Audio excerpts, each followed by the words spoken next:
The stench is overwhelming.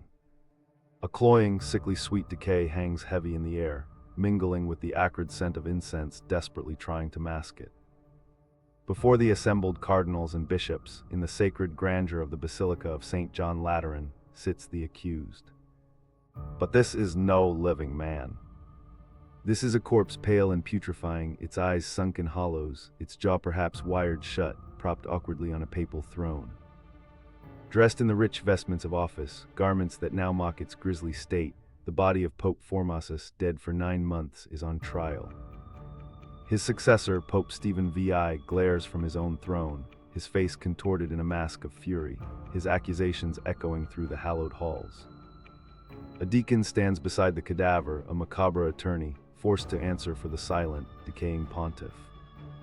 The charges are read: perjury, violating canon law, aspiring to the papacy unlawfully, and performing sacred rites as a layman. The spectacle is horrifying, a grotesque perversion of justice, witnessed by a crowd that shifts between morbid fascination and outright terror.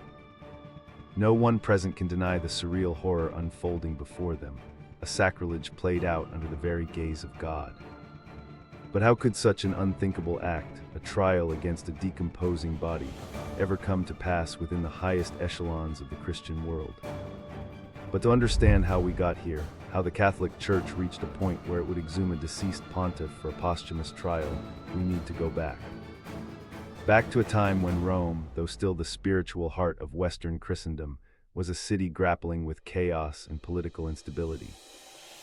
The late 9th century in Italy was not an era of tranquil spiritual contemplation.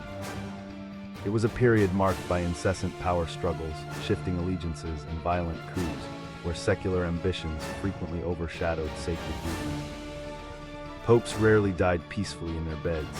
Many met violent ends or were deposed by powerful Roman noble families who sought to control the papacy for their own political gain.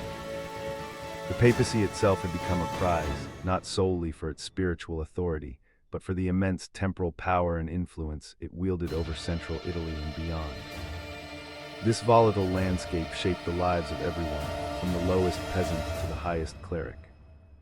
Ordinary Romans navigated streets bustling with merchants, pilgrims, and soldiers, always acutely aware of the shifting winds of power emanating from the Lateran palace and the fortified villas of the aristocracy.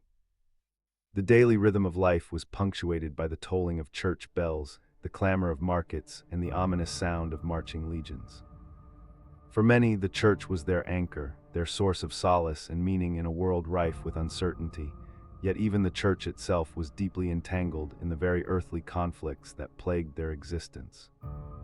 In this climate of endemic unrest, the seemingly sacred office of the Pope could become a pawn in a much larger, more brutal game, leading inevitably to the kind of unprecedented outrage that would soon unfold. The specific historical stage for this unfolding drama was the year 896 AD, a pivotal moment in the relentless struggle for dominance over the Italian peninsula. The key players were not just spiritual leaders, but formidable political figures. Pope Formosus, the man whose corpse would later be put on trial, had served as pope from 891 to 896. Before his papacy, he was a respected, if controversial, bishop of Porto, and had even undertaken missionary work among the Bulgarians. His election to the papacy was itself a contentious affair, as he had been excommunicated years earlier by Pope John VII for alleged conspiracy against the Holy See and for abandoning his see. These prior condemnations were eventually lifted, but the stain of controversy lingered. Formosus had deeply involved himself in the secular politics of his time, primarily by inviting Arnulf of Carinthia, the Carolingian emperor, to intervene in Italy to counter the rising power of the Spoltan faction. This powerful aristocratic family, led by Guy III and later his son Lambert of Spoleto, sought to assert their control over Rome and the papacy, often through intimidation and military force. Formosus crowned Arnulf as Holy Roman Emperor in 896, a move that directly challenged the Spoltan family's aspirations for imperial recognition. This alignment with the Frankish power greatly antagonized the Spoltans, who viewed Formosus as a traitor to Italian interests and a puppet of a foreign power. The stage was set for a brutal confrontation, not just between rival families, but between competing visions for the future of the papacy and the control of Rome itself. It was within this cauldron of political intrigue that the seeds of an unprecedented ecclesiastical crime were sown, a crime that would soon bring an entire city to its knees in disbelief. The first sign that something was deeply amiss, that the foundations of stability were cracking, emerged long before Formosus ascended to the papal throne. His very career was marked by controversy, an almost magnetic attraction to dispute. In 872, as Bishop of Porto, he was considered a leading candidate for the papacy, a clear indication of his influence and ambition. However, he was passed over, and Pope John VII, a man with a fierce will, became his rival. Later, Formosus was accused by John VII of conspiring against the Holy See, having allegedly encouraged a revolt, attempting to become Pope himself, and even abandoning his diocese of Porto. These charges led to his excommunication in 876 and a forced oath that he would never return to Rome nor resume his episcopal functions. This was no small matter. An excommunication stripped a man of his standing within the church, condemning his soul. Yet Formosus, resilient and politically astute, managed to have these censures lifted in 883 by John VII's successor, Pope Marinus I. He was even reinstated as Bishop of Porto. This pardon, however, did not erase the memory of his alleged transgressions or the oath he had supposedly broken. His return to grace, far from settling old scores, only highlighted the deep fissures within the Roman clergy and aristocracy. The ease with which excommunications could be issued, lifted, and reissued reflected a systemic fragility, a weaponization of spiritual power for temporal ends. This cycle of accusation and rehabilitation established a dangerous precedent, demonstrating that even the gravest spiritual condemnations were subject to political manipulation, creating an environment where future acts of retribution, however extreme, might be perceived as justified. And the stage was being set for a confrontation far more grotesque than anyone could have possibly imagined. Upon his election as Pope in 891, Formosus immediately faced the daunting task of navigating the treacherous political waters of Italy. His papacy, though relatively short, was defined by a critical choice that would ultimately seal his posthumous fate. The most pressing issue was the encroaching power of the Spoltan dukes, who had become the dominant force in central Italy, holding the imperial crown and effectively controlling Rome. Formosus, wary of their overbearing influence and perhaps remembering his own past struggles with powerful factions, actively sought to counter them. His strategy was a perilous one. He looked north to the Carolingian Empire. In 894, he sent an urgent appeal to Arnulf of Carinthia, king of East Francia, imploring him to intervene in Italy, promising him the imperial crown if he would liberate Rome from the Spoltan grip. This was the moment that truly set the tragic chain of events in motion. Arnulf responded, launching a military campaign that saw him seize Rome in 896. Formosus then crowned Arnulf Holy Roman Emperor in St. Peter's Basilica. This act, while strategically designed to secure papal independence, was a direct and devastating blow to the Spoltan ambitions, effectively nullifying their claim to the imperial title and their perceived dominance over Rome. It was a calculated risk, a direct challenge to a formidable family that would not forget such an affront. The deep, visceral anger of the Spoltan faction and their allies, now stripped of their hard-won prestige, simmered beneath the surface. Formosus had, in their eyes, committed an unforgivable act of political betrayal, inviting a foreign power to meddle in Italian affairs. The anointing of Arnulf, meant to solidify a new order, instead became the unignorable declaration of war against the Spoltans, a declaration they would soon repay with a vengeance that transcended the boundaries of life and death, an act so depraved it would make the stomach churn in horror. Formosus died in April 896, just weeks after crowning Arnulf, perhaps from natural causes exacerbated by the intense political stress of his reign. His death, however, far from bringing peace, only intensified the chaos. The succession to the papacy became a frantic, bloody scramble for power. First, Boniface VI was elected, but his pontificate lasted a mere 15 days before he died, possibly murdered or succumbing to illness. The rapidity of this succession underscores the sheer instability gripping Rome. Then in May 896, Stephen VI, the Bishop of Anagni, was consecrated as the new pope. This was the critical turning point, the introduction of the central antagonist in this macabre drama. Stephen VI was not merely a successor, he was an ardent partisan of the Spoltan faction. He had been ordained bishop by Formosus himself, an irony that would be lost in the tide of his furious vendetta. His elevation to the papal throne was orchestrated by the Spoltan family, particularly by Lambert of Spoleto, who sought to reassert their dominance and, critically, to discredit Formosus's alliance with Arnulf and retroactively invalidate his imperial coronation. Stephen VI, whether out of genuine conviction, political pressure, or a combination of both, harbored an intense, almost pathological hatred for his predecessor. His very first actions as pope began to hint at an unprecedented act of vengeance. He did not merely condemn Formosus's policies, he began to challenge the legitimacy of his entire papacy, even going so far as to imply that Formosus had never been a legitimate pope at all. The stage was now set, not for a simple political reversal, but for a theological and legal spectacle designed to utterly annihilate the memory and legacy of the deceased pope. Something about this rapid surge of animosity, this immediate and profound desire to destroy Formosus's entire existence, did not quite add up. It transcended typical political maneuvering and hinted at a far deeper, more sinister obsession. Everything pointed one way. Pope Stephen VI, driven by Spoltan machinations, was determined to erase Formosus's legacy. Yet the question remains, why a posthumous trial? This was not standard practice. The exhumation of a pope for a trial was an act of unprecedented sacrilege, a move so extreme it shocked even the hardened Romans of the era. The canonical laws of the time simply did not provide for such a procedure. There was no clear legal precedent for trying a dead man, let alone a deceased pope whose reign had been officially recognized. But then a chilling interpretation emerged, or rather, was aggressively enforced. Stephen VI's justification for this grotesque spectacle hinged on two main arguments. First, that Formosus had violated the aforementioned oath he took in 876, promising never to return to Rome or resume episcopal functions.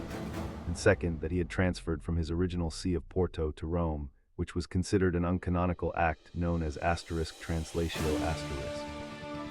This legalistic framework provided a thin veneer of legitimacy for what was, at its heart, a brutal political purge. By declaring Formosus's papacy invalid *ab initio from the beginning, Stephen VI could retroactively nullify all of Formosus's official acts, including the ordinations of bishops and priests, and most importantly, the imperial coronation of Arnulf. This wasn't merely about personal vengeance, it was about systematically dismantling an entire political and ecclesiastical structure Formosus had built. The twist was that the canonical justifications were flimsy at best, twisting obscure points of law to fit a predetermined outcome, weaponizing theological principles for secular power. The very act of inventing such a twisted precedent reveals the desperate lengths to which Stephen VI and his Spoltan backers were willing to go, demonstrating that the trial was less about justice and more about a wholesale rewriting of recent history, a dangerous game that would plunge the papacy into an even darker abyss. The true depth of the Cadaver Synod's audacity lies in its blatant disregard for established canonical practice and its cynical manipulation of religious authority. What nobody talks about sufficiently is the profound implications of Stephen VI's legal reasoning. The idea that a pope's papacy could be retroactively invalidated on such grounds was not merely controversial. It was revolutionary and deeply destabilizing to the very institution of the papacy.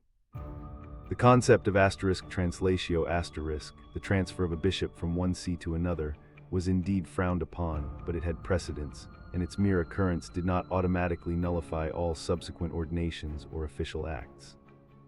Moreover, the oath Formosus had taken under Pope John VII, not to return to Rome, was made under duress and was therefore canonically questionable itself.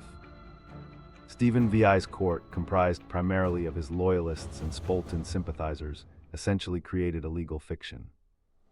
They argued that Formosus, by violating his oath and transferring sees, had never truly been a bishop, and thus had never been capable of consecrating other bishops or performing any valid papal act. This was a radical departure from the prevailing understanding of sacramental theology, which held that a bishop's ordination, once validly performed, conferred an indelible mark, regardless of his subsequent moral or political failings.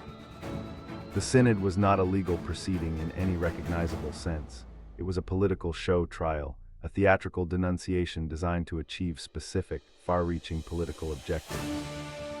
By unraveling Formosus's entire spiritual lineage, Stephen VI and the Spoltons sought to wipe clean the slate, to eradicate any lingering trace of their enemy's influence and install their own network of loyalists in key ecclesiastical positions. This audacious attempt to re-engineer history through posthumous condemnation highlighted the immense vulnerability of the Church's spiritual authority when wielded as a bludgeon in the brutal arena of temporal power. The silence of the corpse on the throne was a testament to the fact that reason and justice had been utterly abandoned in favor of raw, unbridled vengeance. The Cadaver Synod was not merely an attack on a dead pope. It was a devastating blow to the living, specifically to the countless individuals whose lives and ministries were irrevocably intertwined with Formosus's papacy. Imagine the personal catastrophe for someone like Gerard, a young, earnest man, barely in his 30s, whom Formosus had consecrated as Bishop of Ostia only a few years prior. Gerard had dedicated his life to God, undergoing rigorous training, embracing the solemn vows of his office, and serving his flock with sincere devotion. He believed his ordination to be a sacred, indelible act, a direct link in the apostolic succession. Now suddenly his consecration, along with that of every other bishop, priest, and deacon ordained by Formosus, was declared null and void. The decree from the synod stated that these men were to be reordained by Stephen VI, or in some cases, dismissed from their offices entirely. For Gerard, this wasn't just a bureaucratic annulment, it was an existential crisis. His spiritual lineage was severed, his years of service rendered meaningless, his very identity as a bishop stripped away. The psychological toll must have been immense, a profound sense of invalidation, shame, and betrayal. What did this mean for the sacraments he had administered? Were the baptisms invalid? Were the absolutions void? The spiritual lives of entire communities were thrown into disarray, their faith shaken to its core by the arbitrary whims of papal politics. Gerard, like many others, found himself in a terrifying limbo, questioning not just the authority of the Church, but the very nature of his calling. The Synod, in its zealous pursuit of vengeance against a corpse, had created a generation of unmade men, whose spiritual identities were shattered, and whose faith was tested in the crucible of this unprecedented ecclesiastical savagery, leaving a scar that would linger for decades, long after the stench of the cadaver had faded from the Lateran halls. The full extent of Stephen VI's motives and the exact details of the Cadaver Synod remain shrouded in historical fog, largely due to a deliberate and systematic effort to erase the official record. The Acta Asterisk, the official minutes and decrees of the Synod, were initially preserved, detailing the charges, the proceedings, and the condemnations. These documents represented the formal justification for Stephen VI's actions and the basis for invalidating Formosus's papacy. However, the subsequent papacies, appalled by the sacrilege, moved swiftly to undo the damage. Pope Theodore II, who succeeded Stephen VI in 897, immediately convened a synod that formally rehabilitated Formosus, reinstated the clergy he had ordained, and crucially, ordered the Asterisk Acta of the Cadaver Synod to be destroyed. This directive was reinforced and expanded by Pope John IX in 898, who presided over two synods, one in Rome and one in Ravenna, that vehemently condemned the Cadaver Synod as unlawful and abhorrent. John IX explicitly forbade any future posthumous trials and commanded that all records pertaining to Stephen VI's grotesque proceedings be burned. This systematic destruction means that historians are largely reliant on later chroniclers and the decrees of subsequent popes for their understanding of the event. The direct, primary source material that would have revealed Stephen VI's exact legal arguments, the specific testimony, or the precise nature of the political pressure, was deliberately expunged from the historical record.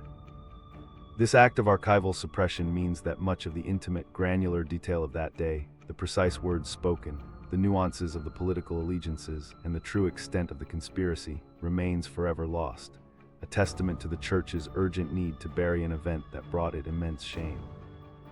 What was hidden was not just documents, but the unvarnished truth of a brutal power play, a silence that speaks volumes about the depths of depravity the Church sought to forget. Despite the systematic efforts to obliterate the records of the Cadaver Synod, dedicated investigators and historians have meticulously pieced together the fragments of this dark chapter. 19th-century historians like Ferdinand Gregorovius, renowned for his monumental History of the City of Rome in the Middle Ages, painstakingly sifted through a vast array of later papal documents, chronicles, and ecclesiastical decrees. His research relied heavily on the condemnations issued by Pope Theodore II and Pope John IX, as well as the accounts from figures such as Liutprand of Cremona, a bishop and chronicler writing in the mid-10th century. While Liutprand's work Anapadosis offers a vivid, if sometimes sensationalized, narrative, it provides crucial details that survived the systematic purging of earlier records.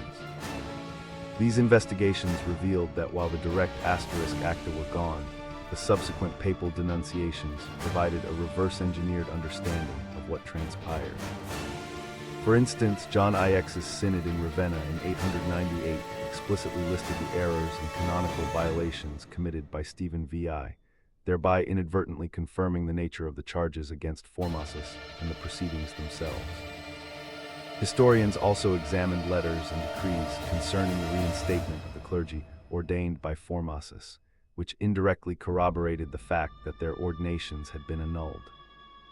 Furthermore, analysis of the political landscape, the ongoing power struggle between the Spolton faction and the Carolingian loyalists, provided the crucial context for understanding the motivations behind such an extreme act. While no smoking gun document from the Synod itself exists, the investigative work of these scholars, cross-referencing multiple, often biased, sources, allowed for a credible reconstruction of the event, exposing not just the trial but the subsequent desperate attempts to bury its memory. They traced the faint outlines of a chilling truth that refused to stay hidden beneath the layers of time and censorship, confirming the details of the horror. The official explanation provided by Stephen VI and his allies for the Cadaver Synod, and the one they attempted to enshrine in church law, rested primarily on the assertion that Pope Formosus had committed two grave canonical violations.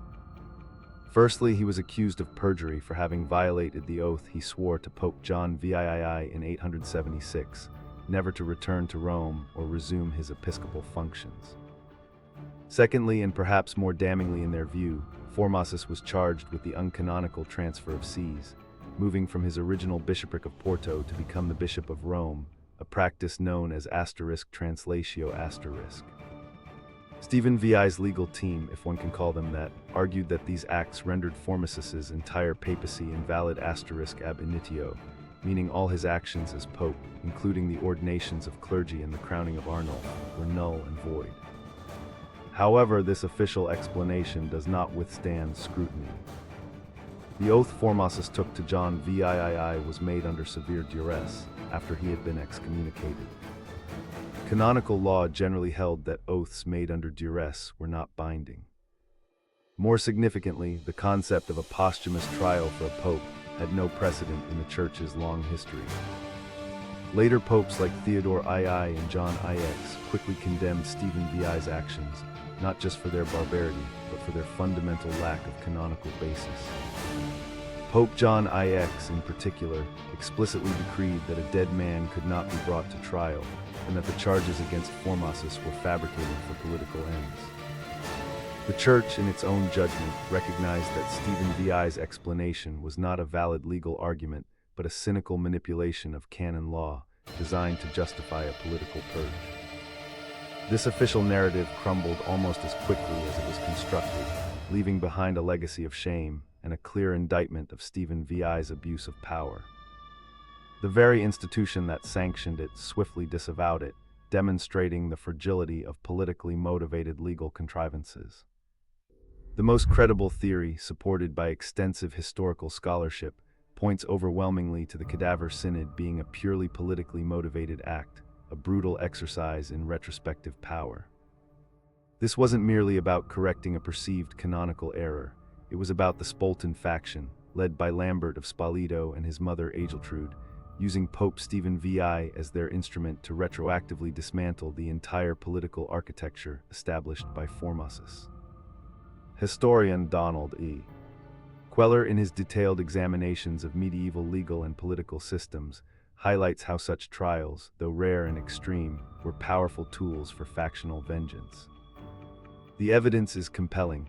Formosus had crowned Arnulf of Carinthia as emperor, a direct challenge to the Spoltons' claims to imperial authority and their influence over Rome. By invalidating Formosus's papacy ab initio Stephen VI sought to nullify Arnulf's imperial coronation, thereby restoring the Spolton family's prestige and allowing Lambert to reassert his claim as the legitimate emperor. Furthermore, the annulment of Formosus's ordinations served to purge his supporters from key ecclesiastical positions, replacing them with Spolton loyalists and solidifying their control over the church's hierarchy. The rapid succession of popes immediately after Formosus's death, culminating in Stephen VI's ascension under Spolton patronage, provides further evidence of a calculated political coup. The extreme violence and sacrilege of the Synod sent a clear message: oppose the Spoltons, and your legacy, even your very remains, would not be safe. This wasn't a judicial proceeding. It was a symbolic assassination designed to terrorize and control, a stark demonstration that in the volatile political landscape of 9th century Rome, the Pope's office was a battlefield, and the ultimate weapon was the manipulation of spiritual authority for raw, temporal gain. The Cadaver Synod was the ultimate act of political theater, a chilling example of power consuming all, even the sanctity of death. The true horror, the single most disturbing fact that elevates the Cadaver Synod from a mere political intrigue to a moment of unparalleled ecclesiastical barbarity, unfolded after the verdict was rendered. Having declared Formosus guilty on all counts, Pope Stephen VI and his compliant synod decreed the most ultimate form of desecration. The corpse was stripped of its papal vestments, not gently, but with a brutal, vengeful fury. And then, in an act that transcended even the most savage political retribution, 3 fingers of the right hand were severed. These were the fingers that Formosus, as a consecrated bishop and pope, had used to administer blessings, to perform consecrations, to make the sign of the cross, the very instruments of his spiritual authority. They were cut off, a deliberate mutilation designed to symbolize the complete and utter nullification of his sacred acts and his very being. After this horrific act, the mutilated cadaver was dragged through the streets of Rome, a public spectacle of degradation, before being unceremoniously thrown into the Tiber River. This wasn't merely a symbolic act, it was a physical, visceral violation of a dead body, a testament to the raw, unbridled hatred and paranoia that had consumed Stephen VI and his patrons. The Tiber, meant to carry away the detritus of the city, now became the final resting place for a once revered pontiff, his body unmourned, his legacy seemingly annihilated. The image of those severed fingers, the tools of divine grace cast aside like refuse, remains the most chilling detail of the entire saga, a stark reminder of how far human cruelty, fueled by political ambition and warped religious fervor, can truly go.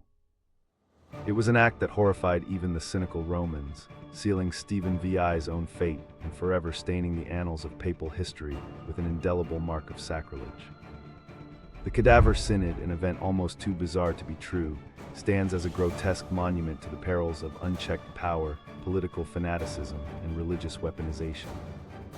It reminds us that even within institutions ostensibly devoted to higher spiritual ideals, human ambition, fear, and vengeance can erupt in the most horrifying ways. The stability of an entire spiritual office, the sanctity of life and death, and the very fabric of justice were torn apart in a desperate struggle for control over Rome and the papacy. The trial of Pope Formosus's corpse wasn't an isolated anomaly. It was a symptom of a deeper malaise, a period in history when the line between secular and sacred authority blurred to the point of obliteration. The subsequent outrage and the immediate efforts by later popes to condemn and erase the memory of the Synod highlight a crucial lesson. Even in the darkest of times, there is often a powerful human impulse towards correction, towards restoring some semblance of order and morality. The story of the Cadaver Synod serves as a chilling cautionary tale, an extreme example of how easily institutions can be corrupted, how quickly reason can be abandoned, and how far individuals will go to protect or seize power. It forces us to confront uncomfortable truths about human nature, reminding us that the capacity for cruelty and the manipulation of truth are not confined to any single era or ideology. This dark chapter in papal history offers a stark reflection on the fragility of justice and the enduring, sometimes terrifying, cost of political warfare. If this kept you up at night, subscribe. We post dark history every week.